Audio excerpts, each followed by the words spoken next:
Friends, faculty, staff, students, and honored guests. I'm Dr. Miles T. Leader, your Master of Ceremonies. I hail from the Bronx, not just the Bronx, Boogie Down Bronx, 1520 Cedric Avenue, Bronx in the NYC. Yes, birthplace of hip hop. Shout out to DJ Kool Herc, baby brother DJ Jerry D, my godmommy, Lola Evans, love you. Sisters, Charlene and Esther. Esther, how do you say? T-T! Baby sister, Tisha, my twin, Lisa, family.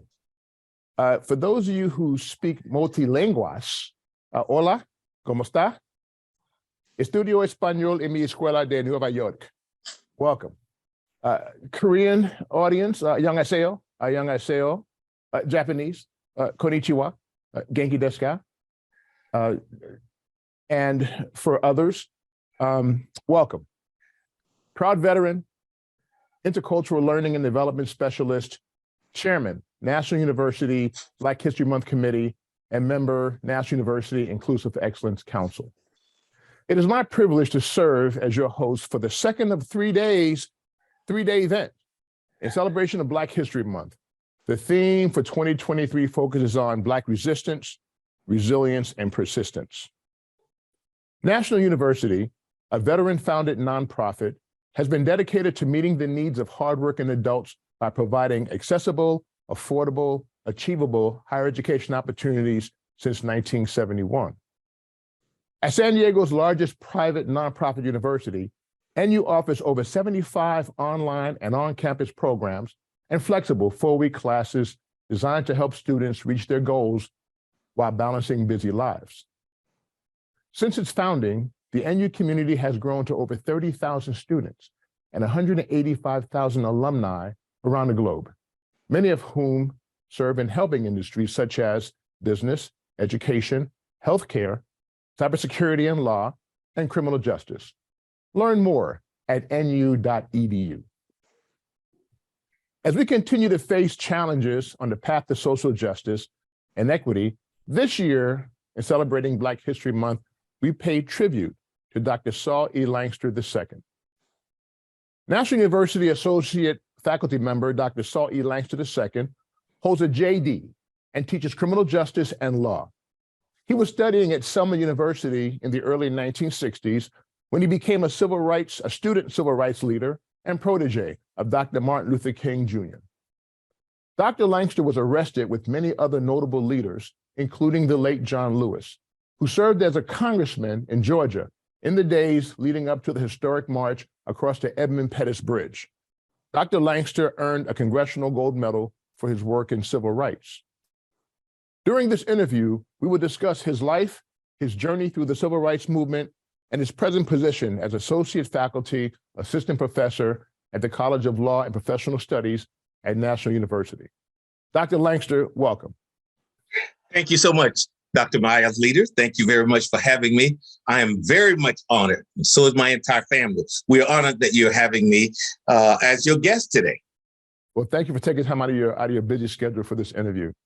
Dr. Langster, if you would please share with us, with the viewers, a background of your life. We're going to show some pictures, family pictures, and while we do that, explain to the audience about how your life was as a child, a teenager, and so forth. Well, first of all, I had a very, very rich childhood. What you see now is a picture of my dad. He was a big man. He fought in World War II in a segregated army. He was a very proud man. Didn't have much education, formal education on that side of the family. On the other side of the family, we have doctor's degrees that goes all the way back to pre-emancipation with my great-grandfather. But on my dad's side, they were just good, strong men who could do just about anything. And this man, if anybody could have had a father like A.C. Albert Charles Langster, they could not help but be a success because that's what he was all about. Perhaps I should go on to tell you that what you see here now is a picture of my one of my younger brothers. I remember the day he was born, March 14, 1950, I was playing basketball, and I said to my mother, who you see there, I said to my mother, the day before she had the baby, when they said she was going to have a baby, I said, well, I hope you have a boy because he could play basketball with me. We didn't play a lot of basketball, but as you can see from this group picture here, this is my mother and her 12 children. And from right to left, as I'm looking at it, we are standing in the age. My oldest brother is all the way to the right as I'm looking at it. And then it goes down. My second brother, I'm the third one. And now I'm the oldest. I've lost my two older brothers. They passed away at age 64. And so now I'm the oldest one. My mother is also gone, but I feel very fortunate because I had my mother for 72 and a half years. How many people have a mother that long? Well, not many, but this is a family. We grew up believing in education. We grew up knowing that if you get an education, nobody could take that away from you. And as I said, we had a very rich family because we didn't know we were poor, because the things that really mattered were in abundance. And I'm so proud of all of my siblings. My mother had 5 children in college at the same time and 3 in law school all at the same time. And we all had to work. We had to work to pay our tuition. Everybody had to have a job. It wasn't nowadays, you can get student loans to carry you all the way through, and then you pay for them for the rest of your life afterwards. But we had to work going to school, going to college, and that was a part of my background. My brother, the fourth from the left, Richard Arnold Langster, integrated the white school in my hometown after the Brown versus Board of Education decision in 1954. And it was one of those things where it brought us a lot of problems. Immediately after he integrated the school, the whites in our neighborhood, the whites in our city, decided that they were going to punish us, to penalize us. And we felt sympathy for them because a lot of times people are doing things they don't even understand why they are doing what they are doing. People who hate a lot of times don't know why they hate. So we have to look over that and look beyond that sometimes, but we also have to deal with whatever there is for us to deal with at the time. And my mother was very strong. She was a strong Black woman, if you've ever seen one. And while she was very loving, she was tough.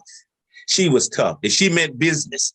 And she took that same attitude that she instilled in all of us. So that group that you see there on that picture, that 12, the loving 12.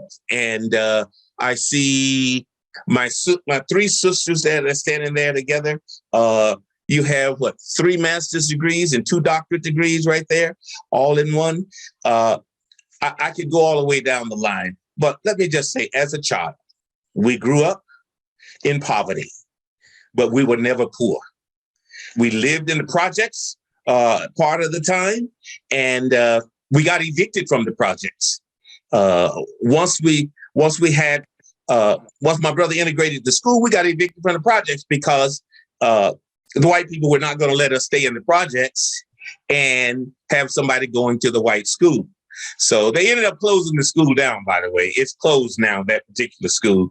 But we all profited from what took place there. So that's part of my background, Miles. Yeah, I'm just curious too, Dr. Langster, how far apart were the children from each other? Were they 2 or 3 years apart? Was there a large gap between children? There's a wide spread there. Some of them there wasn't even a year separating the two. My brother Barron was born March 14, and the next February, my sister, 1951, my sister Belma Jean was born. So there was not even 12 months between those. But that was spaced out some 2 or 3 years with some of us, but not very many. And my mother said they were cheaper by the dozen, so she had a dozen. Interestingly enough, I'm able to see what comes up on the chat. And Peggy Ranke is saying to everyone that her birthday is March 14th. And okay. So it's Albert Einstein's. Yes. Well, my brother Barron, whose birthday is March 14th, is and made history by being elected district attorney in the state of Alabama.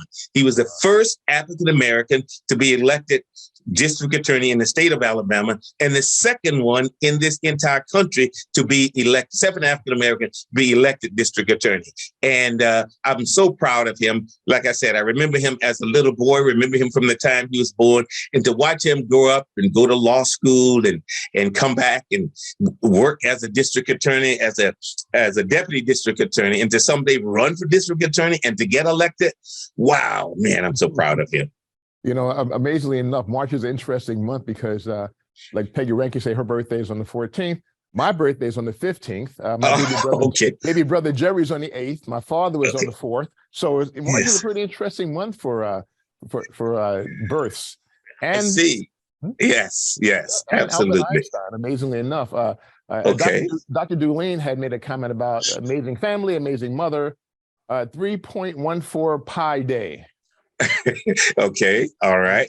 And then James Larson had commented that you clearly had an awesome mother, Saul.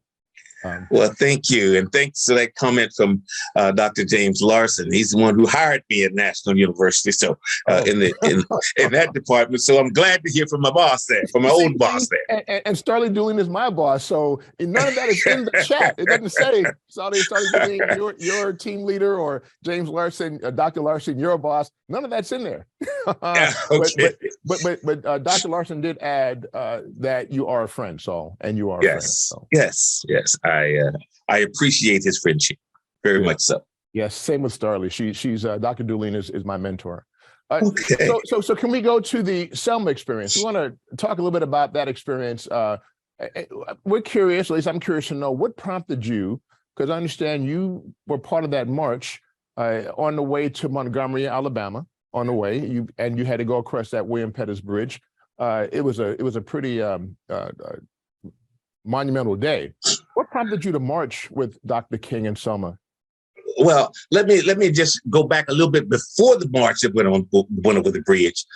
This guy by the name of John Lewis, a little short guy who came in, and came to my dormitory room, and I had just finished cleaning up over at Cleveland's Hall, because I was a janitor over there and a student. And I came to my room, and this guy was at the door, and who are you? And he was trying to recruit me as president of the student body. He was recruiting me and my two roommates, the late Charles Little and the late L.T. Allen.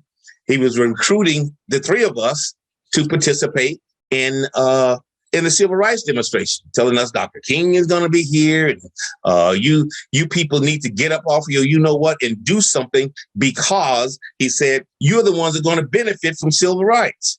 And he convinced us. I'll just put it to you that way. He convinced us. And it's all history from there. We got out, we participated, we were jailed, we were kept in jail. And I had to cut a deal in order to be released when we went to court.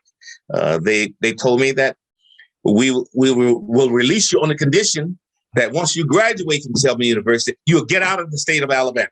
So that's how I came here. Wow. For the benefit of the audience, I'd like to, if it's okay with you, I'd like to show a small clipping that describes this adventure that you had been through. Oh, okay, sure. Thank you.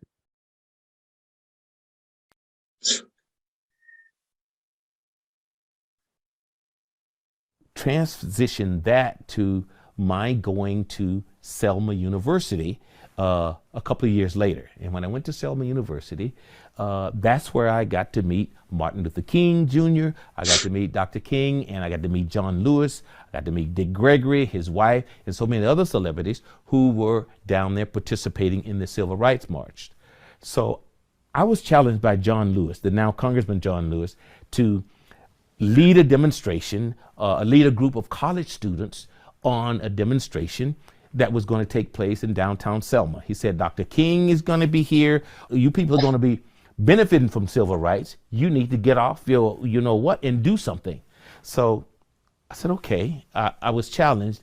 And then that Sunday night, just before my first march, those little girls were killed in Birmingham, Alabama. And I thought to myself at that time, there's something more important here than just my life. and I was willing to put it on the line. And that's what others were doing anyway. So we let some college students down there, and the rest is history.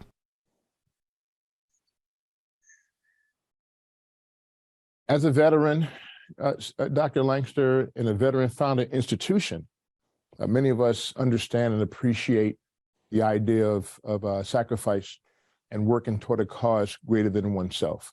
Yes. So that's very important that we understand and we do that. As the protests and arrests had taken place, including events leading to the march across the Edmund Pettus Bridge, John Lewis had made a comment about John Lewis, the congressman, John Lewis, was known as the conscience of Congress. Yes. He's one of those who recruited you, and one of the things he spoke about was good trouble. I mean, in my understanding, in my experience, you're either in trouble or you're not. I don't get that. The good trouble, I don't can you explain what he's referring to when he says that? Of course, I can try, explaining John Lewis's good trouble, Miles. Good trouble means that you are going to stand up for something, and even though it may offend someone, even though it may anger others, you're going to stand up for what's right and suffer the consequences. And that's good trouble. And I can talk about that good trouble, Miles, because my dad had warned me, you better not go up there to Selma, boy, and start participating in the marches and following that Martin Luther King and the rest of them, because all they're going to do is get thrown in jail, and the people let them out the same day, and then you're going to be stuck in jail. He said, if you go up there and do that, son, I'm telling you now, you could rot in jail. I'm not coming anywhere near there. Okay. So you better stay, you know what, out of trouble. Okay.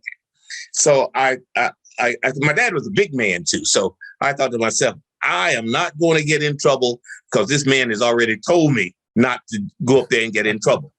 But John Lewis brought some good trouble, some good trouble. So one of the things that upset, I guess, a lot of people is that when your parents tell you to do something, you want to obey them. But I had a conflict because while my dad was very adamant that I better not get involved in the civil rights movement, I already knew that it was going to be okay with my mother. Because when Arthur and Lucy integrated the University of Alabama in 1957, my mother had me to make the picket signs.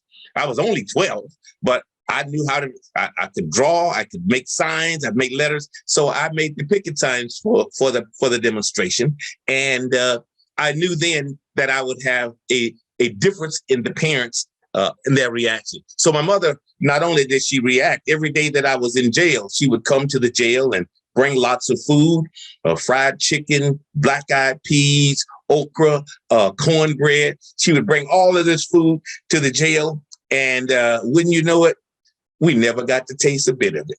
The guards had it all. we never even saw it, as a matter of fact. We learned afterwards that she had been bringing food there every day.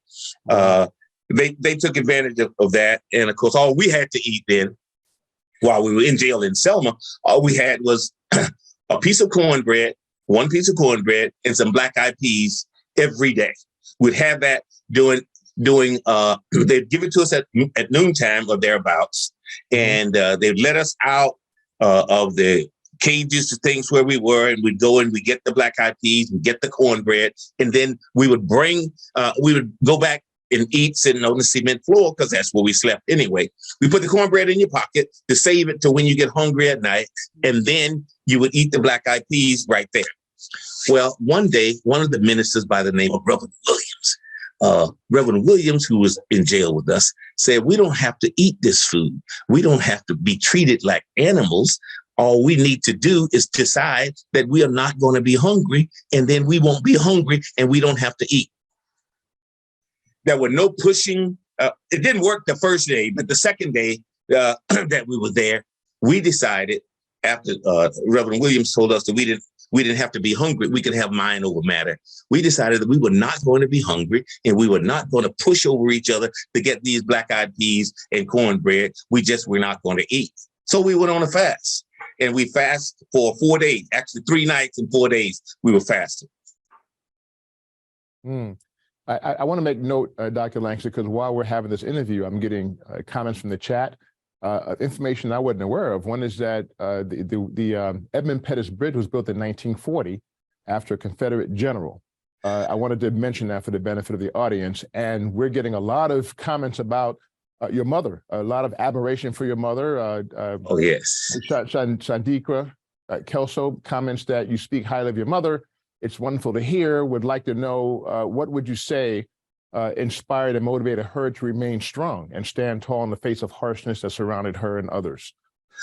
Well, she came from good stock. Her mother before her was also a teacher, and her grandfather, my great-grandfather, was also a teacher and who stood very strong. And my mother had it, I guess she had it in her genes, her entire family.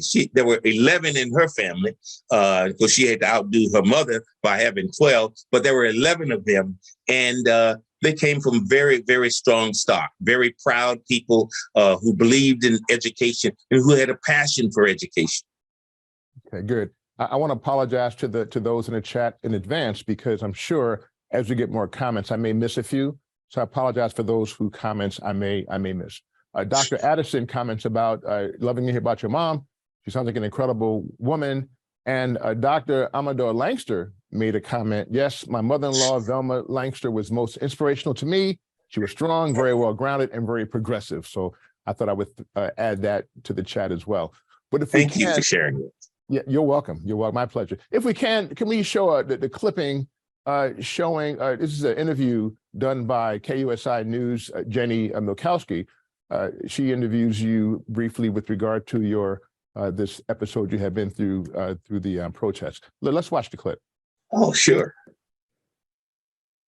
History Month, National University Associate Faculty member Dr. Saul E. Langster is with me now to talk about his time and his journey through the civil rights movement with Dr. Martin Luther King Jr. Good morning to you, sir.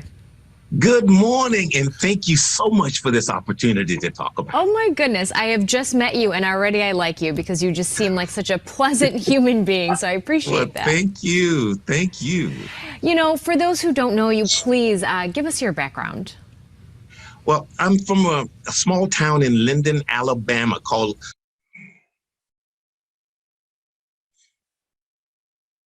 Linden, Alabama, and I'm from a family of 12 children. Whoa.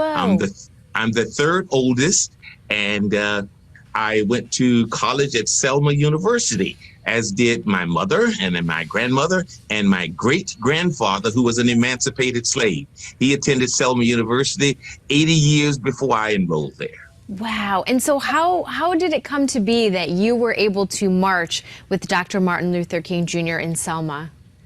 Well, I was president of the student body at Selma University, and living in Cleveland Hall, the dorm, where some guy whom I'd never met came to my dorm room, knocked on the door, and said he was there to get me involved, or to get my school involved, because we were going to benefit from civil rights, and we need to get up off of our you-know-what and do something about it. And that guy was John Lewis. He was a little short guy who undistinguished. I'd never seen him before, and I never knew that he was going to become the great John Lewis, who led Congress in so many areas. But John Lewis came and he spent the night there at in our dorm room with me, LT, and Charles Little. The three of us allowed him to sleep on a pallet on the floor, and he recruited us right then and there to get up and do something. And that he said, Dr. Martin Luther King is coming to town, and you people need to do something. You are college students. You're going to benefit from civil rights. Wow, that's just proof that great things can come in short packages, right? Yes, absolutely. Now, you went on to become the first Black firefighter in Compton, California. Then you became a detective. What led you to your career in public service, public safety? I think it was my being arrested with Dr. Martin Luther King and my association with Dr. Martin Luther King that said that if you want better policing, if you want better public safety, then you got to do something. You got to get on the front line. I think that was the underlying current. But what happened to me when I left Vietnam and came back to the States, my landlord, whom I did not know, was an elderly gentleman with white hair. He was Caucasian, an elderly gentleman who was cutting my lawn. and he was sweating and everything. And I said to the guy, "Hey, can I get you some water or something? You're pretty hot. I don't want you to have a heat stroke." And he said, no, he was just fine. And then later on, I offered him some lemonade, and I was showing my concern for him. What I didn't know is that my landlord was the actual chief of police for the city of Compton. And I was startled when after I took the exam. I was recruited by the NAACP to take the exam to integrate the fire department. So when I took the exam and when I went in for my interview, I thought the guy looked familiar. And I came back home and I told my wife, I said, that guy I interviewed today really looked familiar. And she said, she wanted to know his name. And I said, Chief Parsons, William Parsons. And she said, hey, that's our landlord. I said, oh, that's the guy that I met. So he already knew me from having met me when the day after I returned from Vietnam. Oh, wow. I have to ask, so you have, it seems like such a vast background in education and work experience. Can you tell people what you're doing now? Okay, I am teaching at National University as an associate faculty assistant professor, and I enjoy it. I absolutely love it. It is the ideal place for anyone who, particularly adults who have their own careers, or they want to get into a career, they want to change careers. It is the place to go because it was so convenient. As a working adult, I attended National University myself. Okay, so in that process, I was able to do a number of things that I would not have been able to do while I'm still taking care of my family. And I was able to earn a master's degree in cross-cultural teaching from National University. Wow, that's very impressive. So I have to ask, years ago when you marched with Dr. Martin Luther King to today, it is still a time of unrest in many similar and different ways from when it was back then. What do you want to say? Do you have any inspirational messages that you see hope for us in the future? What sort of message do you have to people watching? Well, I do see hope for the future. And notwithstanding the bumps we had in the road on January 6th as a country, I see our country, our democracy, I see our society progressing, moving forward, becoming the place that we know it can become.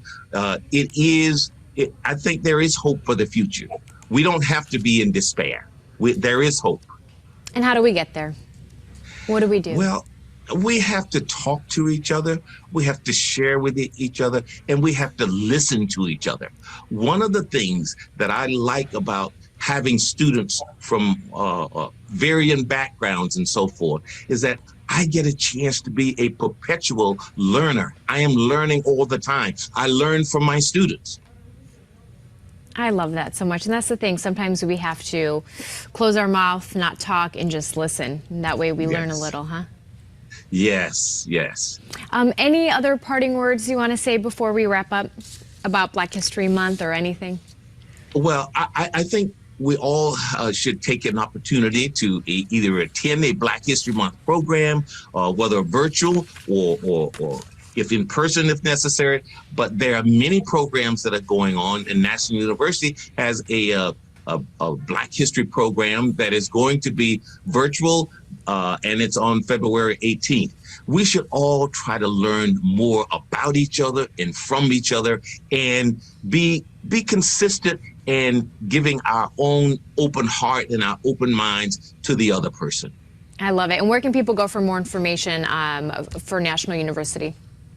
For National University, you can go to nu.edu, and you can also pull up and join in with us for our Black History, African History Month celebration on the 18th. And you can learn more about National University just by going to nu.edu. And it is the answer. I mean, I went to UCLA, I went to USC as a student. I went to Cal State Long Beach, where I later became a professor. None of those institutions are like National University, because we are definitely impacting and interested in the student. I love it. Dr. Saul Langster, thank you for spending time with us, and I hope you have a good weekend. Thank you so much for having me. Yeah, Thank you. have a good one. So, Great tape. I agree with Dr. Galvao, who says that you're inspirational. It's so inspirational, Dr. Langster. Dr. Galvao also comments about how important it is that we need to learn more about each other. Very powerful statement. Yeah, and I'd like to say during the course of this time that during that march in Selma back in the day, John Lewis, Congressman John Lewis and others, and we refer to it as Bloody Sunday, he got his skull cracked, literally got his skull cracked. Yes. And that particular Sunday was the impetus for the Voting Rights Act. Absolutely. And that Voting Rights Act was eventually signed into law in August 1965 by then former President Lyndon B. Johnson. So that Bloody Sunday and the people who were there who showed that type of courage didn't go unnoticed. It became something that changed the course of history. That act in and of itself, one of the reasons why you're my hero is because it took courage to do what you did. And that courage led to you earning in 2016, a Congressional Gold Medal.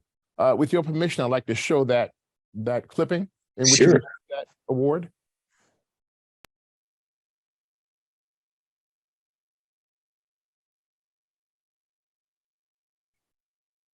And I learned then that when you do something, you got to be willing to suffer the consequences. You got to be willing to pay the price. The president of the university and my dad and others warned me not to, and I'm so glad that I did. And just think,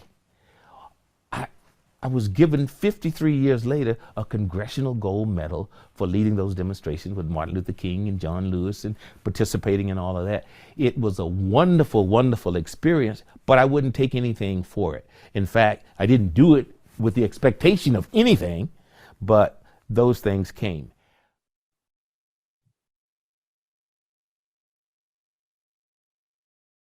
And that was in part a culmination of all the dedication on your part and those of others. And it came through a lot of blood, sweat, and tears.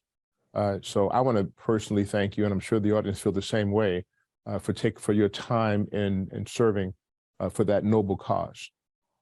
I got to ask you though, because we're veterans in a veteran-founded institution. So as a veteran, I'm curious to know, you had served a tour in Vietnam, time in Vietnam, and you were in the Army. Where did you go to basic training? What was boot for you? I did basic at Fort Bliss, Texas, El Paso, Fort Bliss, and man, it was cold down there at that time. You know, there was the wind. When the wind would blow the sand, seemed like it was ice in the sand. Man, it was cold down there doing basic, but that's why I went through basic.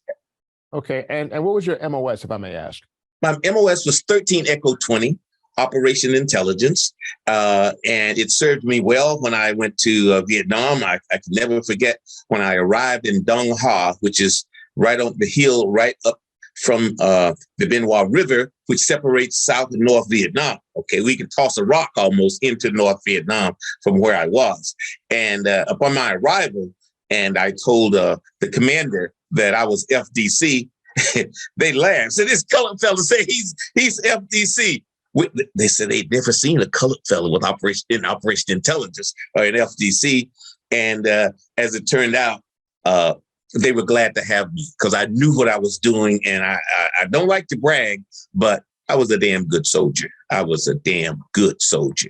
And I knew my daddy had been before me. But Miles, I want to double back on something that I said in the interview with San Diego, that Good Morning San Diego. Yes. When I talked about the fact that I'd been a student I earned a credential at UCLA, that I had gone to USC, where I studied and earned a certificate to teaching the gifted and talented. I also taught at Cal State Long Beach, and I wrote the course for called Racism in the American Military, and I taught Black Studies there. I taught one course called the Psychology the ecology of Black crime. I taught that course there. And when I talk about and compare other institutions to National University, people say, you can't compare National University with those things. I said, well, I can only compare it as it relates to the student, from a student perspective, because no one is more interested in the success of the student than National University.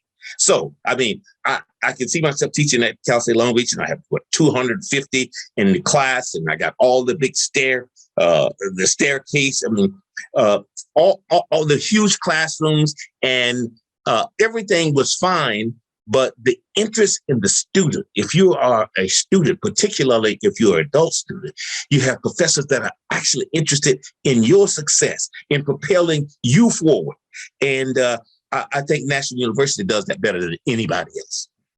I agree. As we were part of the National Learning Institute, and during the course of that time, we had taught international students English.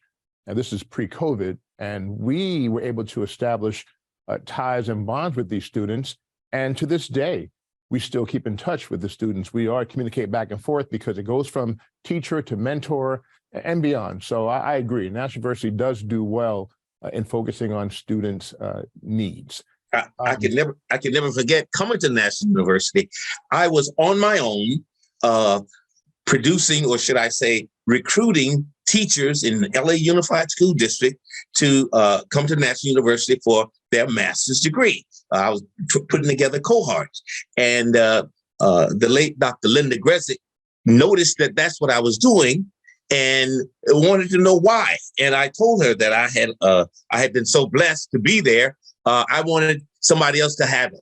And at the same time, while I was president of the Board of Education for the Compton Unified School District, I knew that there were teachers who needed their master's degrees, and I knew that National University was the best place for them to go.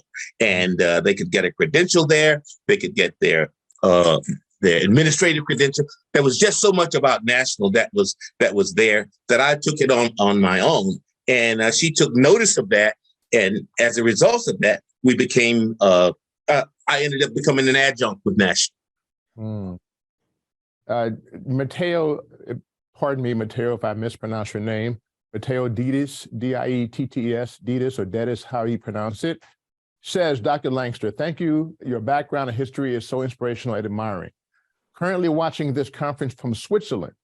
Oh, fantastic, fantastic. It has been a real honor to have been one of your students. You clearly have the ability to inspire others. Thank you for what you did. So you're former student communicating from the other side of the world, thanking you for your service.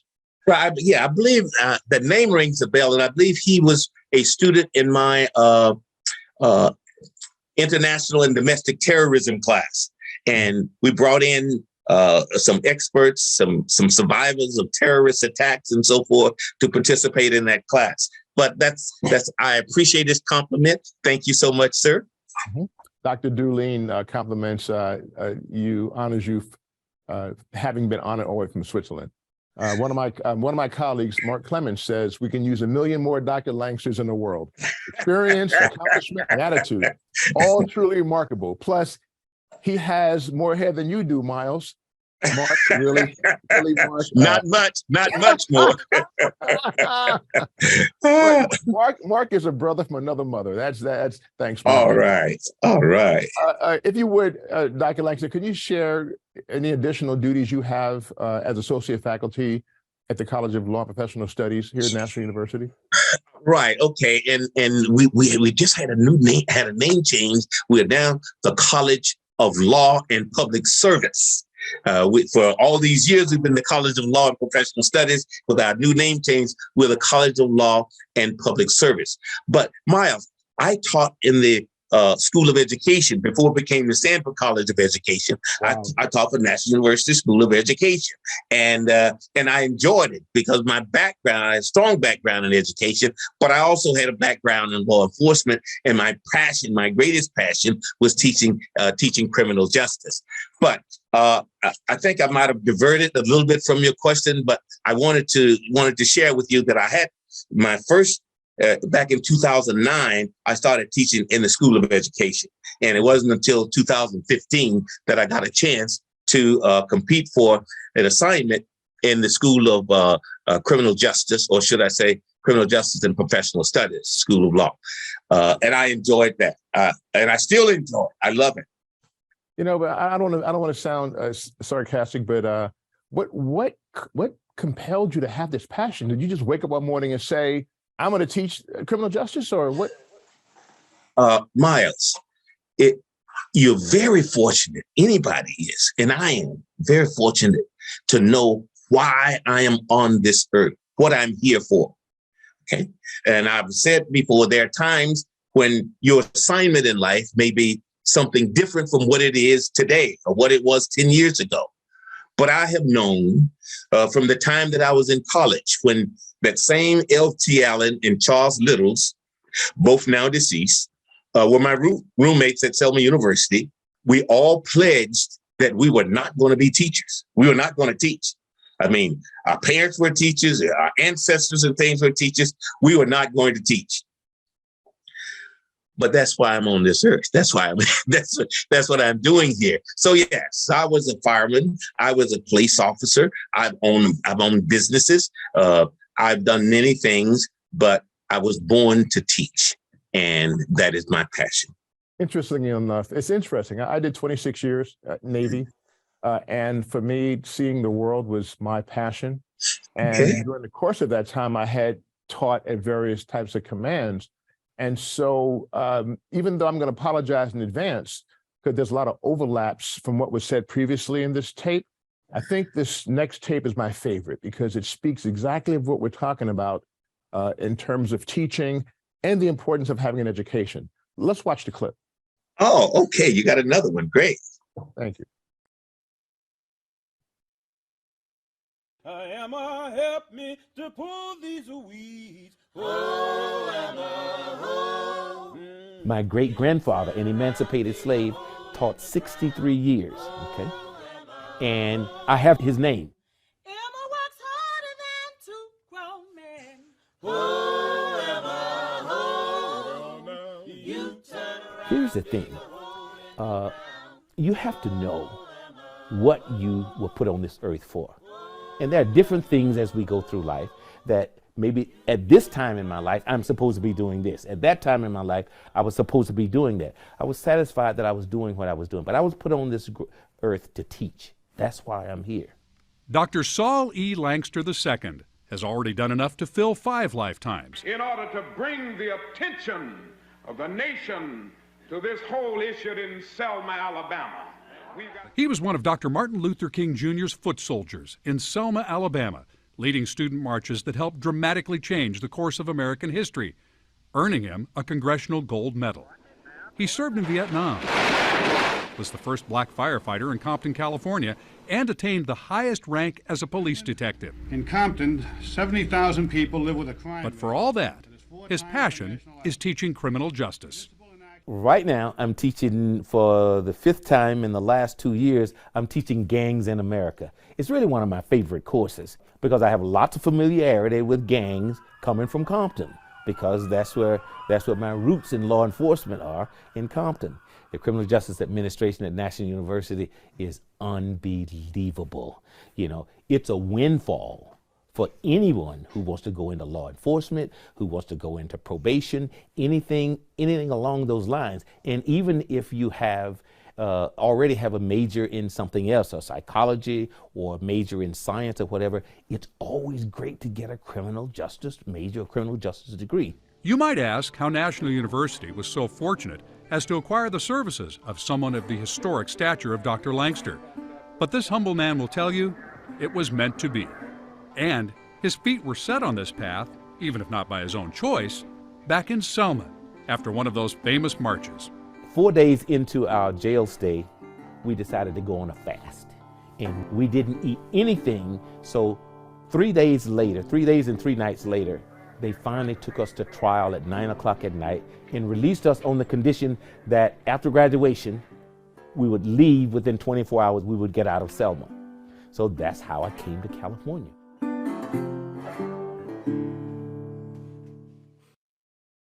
Amazingly enough, Dr. Langster, you know, we push the fact that education is very important. which is something that can't be taken away once you have it. There's a strong passion for a lot of us to teach as well as learn.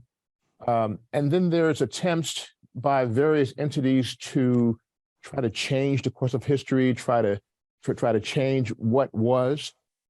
You know, and there's a very strong belief that if little Black girls can suffer from the indignities of segregation, then little white children can read about it.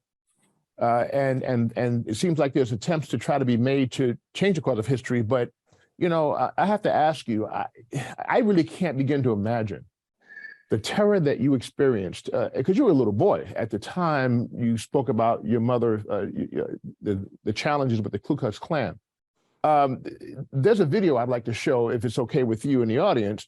Sure. This video shows an account of what you had to endure as a child. Can we show this video? Please. Yes, absolutely.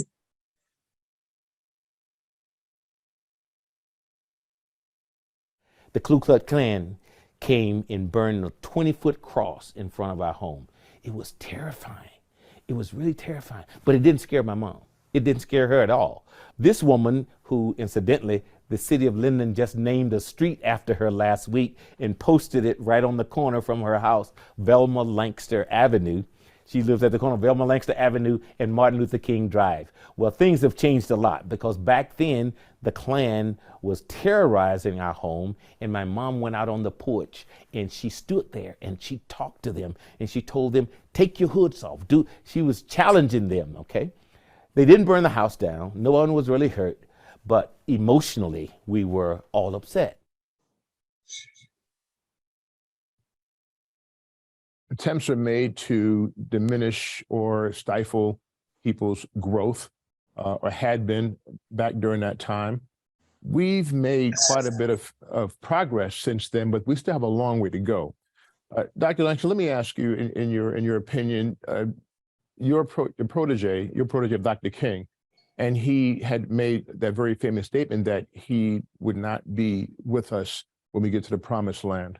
Let me ask you, do you believe that we're any closer to or further away from the promised land?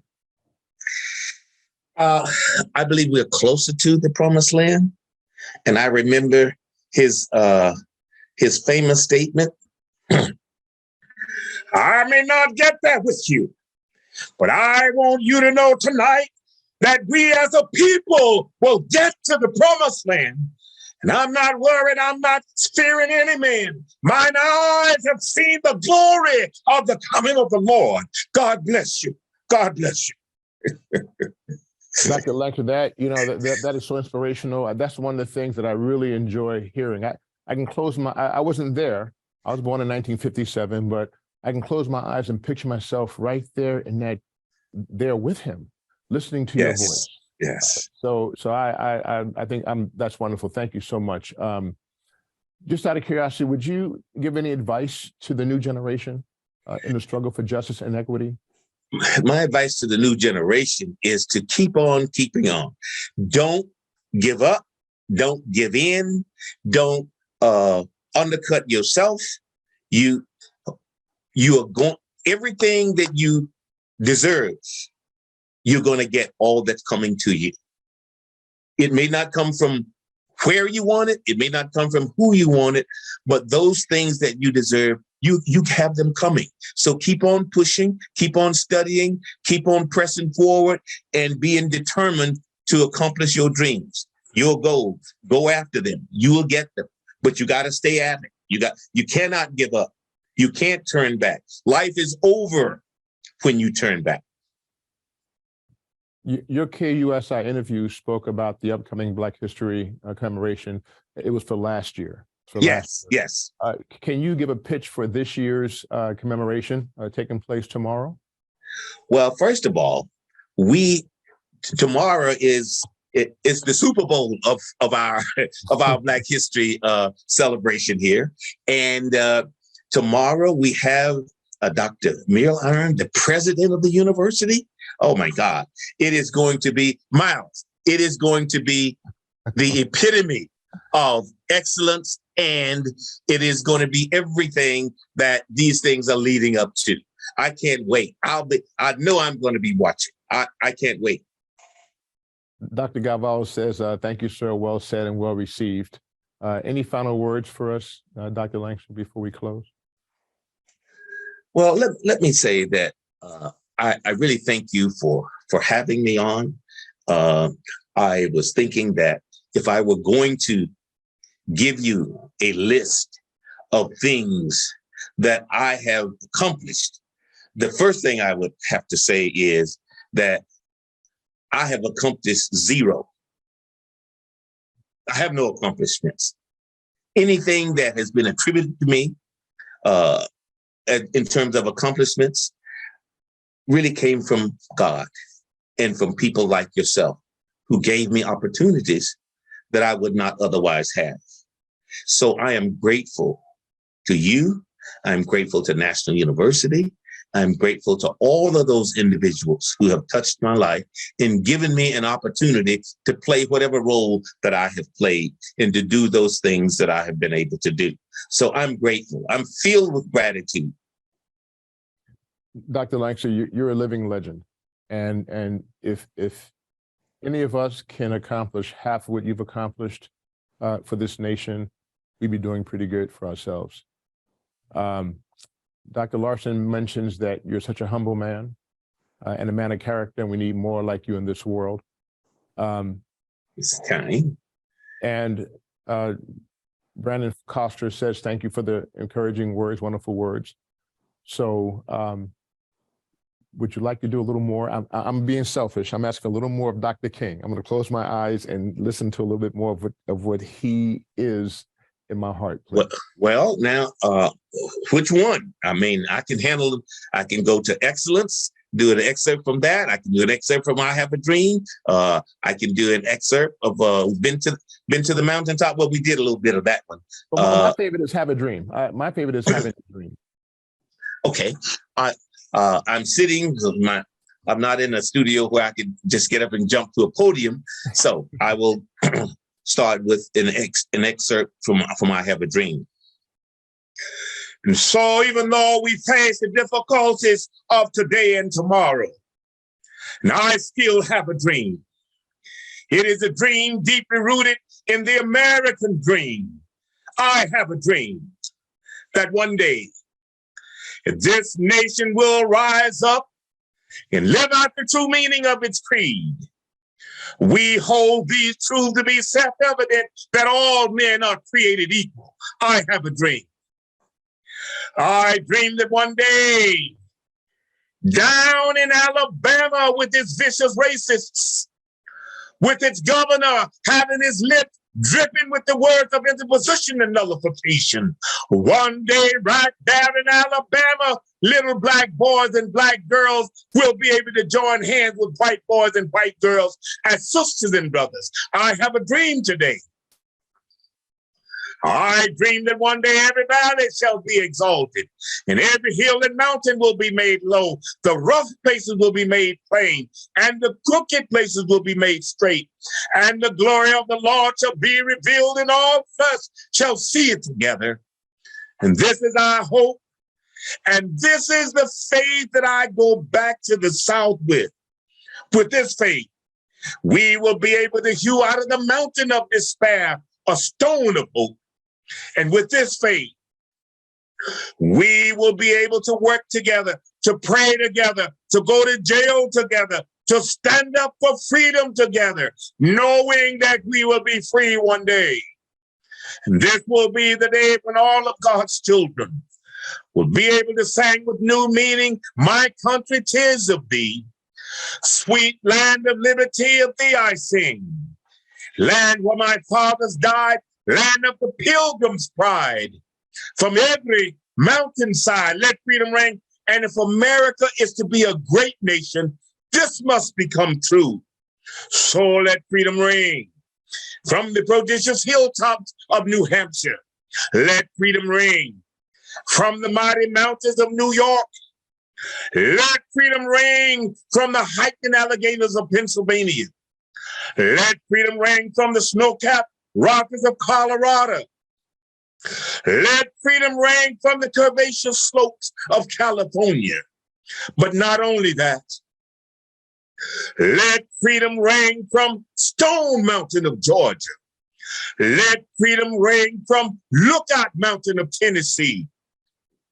Even every hill and molehill of Mississippi, from every mountainside let it ring.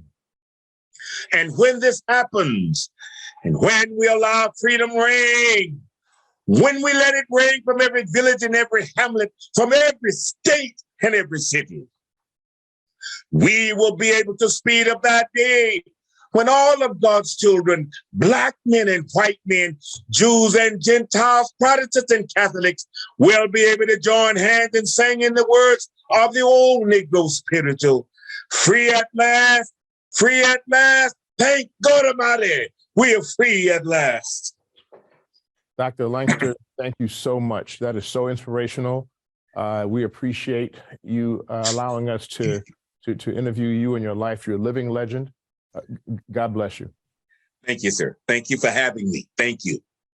Please join us tomorrow at 1 o'clock Pacific Standard Time as we hear remarks from distinguished faculty, including the President and CEO of National University, Dr. Mark D. Milliron, Provost, Dr. John Cicero, the Executive Vice President of the Office of Social Justice, Equity, Diversity, and Inclusion, Dr. Thomas Stewart, Dissertation Chair, Advanced Graduate Studies and Organizational Lead, Sanford College of Education, Dr. Quincy L. Daniels, Associate Dean of Faculty and full Professor, School of Business and Economics at National University, Dr. Randy L. Sanders.